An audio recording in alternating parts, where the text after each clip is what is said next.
नमस्कार, राम राम साहब। मैं नरेश कुमार और आप देख रहे हैं बीकानेर जिले की पंचायत समिति लुणकन शहर में। और जहां बात करेंगे पंचायत समिति के उप प्रधान कांता देवी जी के कांता शाश्वत जी के पति कैलाश जी शाश्वत जी, उनसे जानेंगे क्या क्या विकास के मुद्दे थे और किन किन विकास के मुद्दों पर चुनाव लड़ा था। और वर्तमान में उप प्रधान है इनकी पत्नी। तो सर, आपका पहले तो पूरा परिचय। मैं कैलाश शाश्वत मलकी सरबड़ा से अपने लुणकन पंचायत समिति से आते हैं। तो हमारे अंडर में जो पंचायतें थी वो कपूरीसर, बक्खूसर और सुई। तो सर, हमारे जो मुद्दे थे, पहले तो जनहित में जुड़े मुद्दे सर्वोपरि होते हैं। तो हमारे मुद्दे थे, यहाँ सबसे पहले मुद्दा है यहाँ के किसानों की जो डिग्गियाँ बनी हुई है, तो उन डिग्गियों का पेमेंट जो सब्सिडी होती है 3 लाख रुपए, उनमें कुछ हिस्सा होता है सेंट्रल गवर्नमेंट का और कुछ हिस्सा होता है स्टेट गवर्नमेंट का। तो सेंट्रल गवर्नमेंट जो माननीय प्रधानमंत्री जी का जो डिपार्टमेंट है, वहाँ से जो अमाउंट जो ट्रांसफ़र करनी थी वो स्टेट गवर्नमेंट को कर दी गई है और बाकी रहे स्टेट गवर्नमेंट का हिस्सा।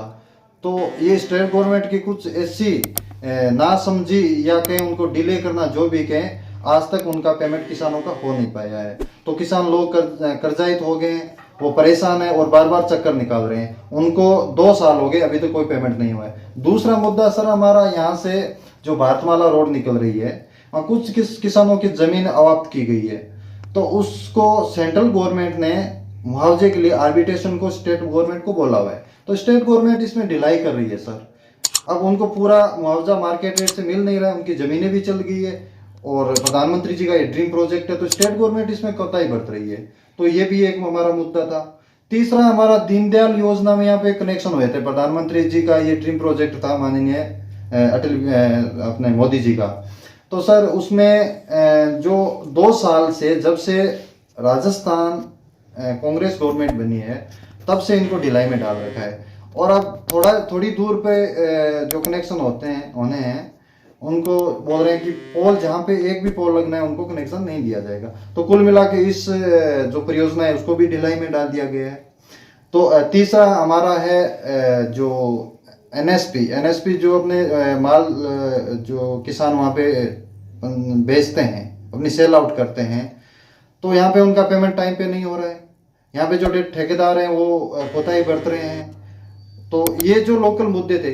तीसरा सर, हमारा मुद्दा था चिकित्सा का। तो चिकित्सा का मुद्दा है अपने जो पंचायत समिति लेवल पे, यानी पंचायत लेवल पे एमबीबीएस डॉक्टर या अपने परमानेंट ड्यूटी के लिए यहाँ पे स्थापित करने थे, तो भी स्टेट गवर्नमेंट ने जो उनको ढिलाई में डाल दिए। और बिल्कुल गांव में खेल मैदान का एक बहुत बड़ा, मतलब प्रधानमंत्री जी का एक ये प्रोजेक्ट था कि गांव में खेल मैदान होने चाहिए, ताकि यहाँ के बच्चे पढ़े, आगे जाए, खेल में आगे निकले। तो वो भी अभी तक बिल्कुल उसका नामो निशान नहीं है, उसको ढिलाई में डाला हुआ है। जाते हैं तो यहाँ के ऑफिसर लोग बरगलाते हैं कि कल परसों आना, ये जो। तो पंचायतों में काम नहीं हो रहा है और पंचायत समिति लेवल पे काम नहीं हो रहा है, डिस्ट्रिक्ट लेवल पे काम नहीं हो रहा है। तो लोग परेशान है, जनता इससे परेशान है। सर, शिक्षा, आज बच्चों की बात करें, शिक्षा को बढ़ावा देने के लिए, बच्चों को प्रोत्साहन करने के लिए आपके द्वारा और मैडम के द्वारा क्या प्रयास किए जाएंगे? सर, हम लोग शुरू से हमारे पिताजी और इस शिक्षा के ऊपर बहुत जोर देते थे और हमें इसके लिए प्रेरित करते थे। तो हमने अपने लेवल पे हम काफ़ी टाइम से स्कूलों में और जो भी अपनी तरह से सहायता से, जैसे फर्नीचर हुआ इसके हेल्प करते थे। अब थोड़ा हमें जनप्रतिनिधि बन गए हैं, तो हमारी यही मांग रहेगी कि हर गांव में एक तो कन्या पाठशाला खुलनी चाहिए। ठीक है, बच्चियों के स्कूल कम से कम 8वीं क्लास तक तो बच्चों का स्कूल होना चाहिए। और दूसरा सर, आज जो बात कर रहे थे कि यहाँ का जो युवा वर्ग है वो नशे की गिरफ्त में जा रहा है। तो इसके लिए सरकार, स्टेट गवर्नमेंट को और पंचायत लेवल पे, ग्राम लेवल पे एक साइकोलॉजिस्ट या इस तरह की मीटिंग रखनी चाहिए कि युवा वर्ग को इसके हानियों के प्रति बताएं, उसको सजग करें। तो यही हमारा प्रयास रहेगा सर। सर, आज बात करें पंचायत समिति, आप प्रधान है, आपकी मैसेज, पेयजल की कंडीशन क्या है और पेयजल को सुधारने के लिए, लोगों तक पहुंचाने के लिए आपके द्वारा और आपकी मैडम के द्वारा और प्रधान जी और विधायक जी के द्वारा क्या प्रयास किया जाए? बिल्कुल सर, आपने सही बात कही। ये अपना सेंट्रल गवर्नमेंट का एक प्रोजेक्ट है सर, यानी बूंद बूंद मिशन, यानी घर घर नल। तो ये 2 साल से जब अपने राजस्थान में कांग्रेस सरकार आई है, तो ये बिल्कुल बंद कर दिया गया है। तो हम इस लेवल पे प्रयास कर रहे हैं माननीय मुख्यमंत्री जी से भी हम यही अपील करते हैं कि सर, गांव में जहाँ पे अभी भी खारा पानी, यानी वर्षों से खारा पानी जो पीने के लिए लोग मजबूर है, और कुछ गांव तो ऐसे हैं सर, वहाँ उनको 10-10 किलोमीटर से पानी सर पे लाना पड़ता है या 1000 रुपये टैंकर का देके नखवाना पड़ता है। तो इस पर माननीय मुख्यमंत्री जी से मैं अपील करूंगा कि वो लोग इसके बारे में सोचें और ये जो भी सुविधाएं उनको मतलब प्रोवाइड करवाएं। सर, बहुत सी योजनाएं आती है, मैं कहना चाहूंगा आपसे कि बहुत सी योजनाएं आती है, लेकिन जो आम आदमी, आम नागरिक तक, जरूरतमंद तक नहीं पहुंच पाती। इसके लिए आपके द्वारा क्या प्रयास किए जाएंगे? बिल्कुल सर, इसके बारे में हम यहाँ पे जो अभी ई मित्र जो सेवा केंद्र, अटल सेवा केंद्र जो खुले हुए हैं, तो वहाँ पे बाकायदा हर चीज़ का सॉल्यूशन वहाँ पे करवाया गया है।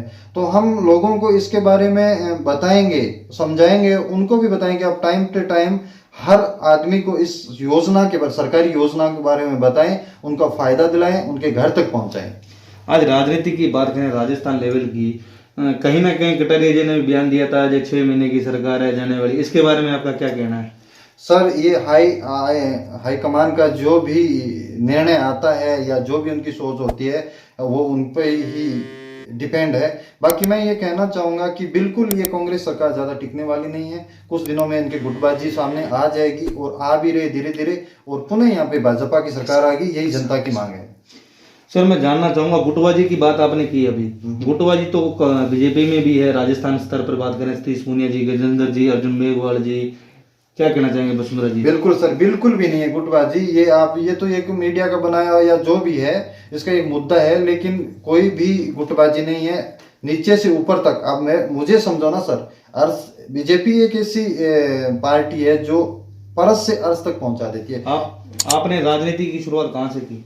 सर, मेरा ये राजनीति की शुरुआत अभी से मानो कि सोशल वर्किंग में मैं काफ़ी मेरा इंटरेस्ट है, मैं भाग लेता हूँ, मैं शुरू से इससे जुड़ा हुआ हूँ। जो भी जनता की जो भी समस्या है उनको रूबरू होता हूँ, उनको सही करने की कोशिश करता हूँ, और बिल्कुल यही शुरुआत मानो आप, और मैं जनता के साथ जुड़ा रहूँगा। जीत का श्रेय किसे देना चाहेंगे आपकी मिसेज उप प्रधान बनी? सर, जीत का श्रेय तो मैं जनता को देना चाहूँगा, जो मेरे से कंधा मिला के मेरे पे विश्वास किया, और मैं अब जनता के ऊपर उसके विश्वास पे खरा उतरने की कोशिश करूँगा। नववर्ष आ रहा है, देशवासियों को क्या संदेश देना चाहेंगे 2020 आने वाला? सर, जो कोविड वाला चल रहा था, अब बहुत सारी परेशानियां हुई। हमारे माननीय प्रधानमंत्री जी ने भी बहुत अहम तरीके से समय समय पर जनता को बताया, और जनता ने भी इसका बहुत बड़ा योगदान दिया, सहनशीलता रखी, और अभी भी इससे बचने की या उसको सावधानी बरतने की ज़रूरत है, और धीरे धीरे सब अच्छा हो जाएगा और सब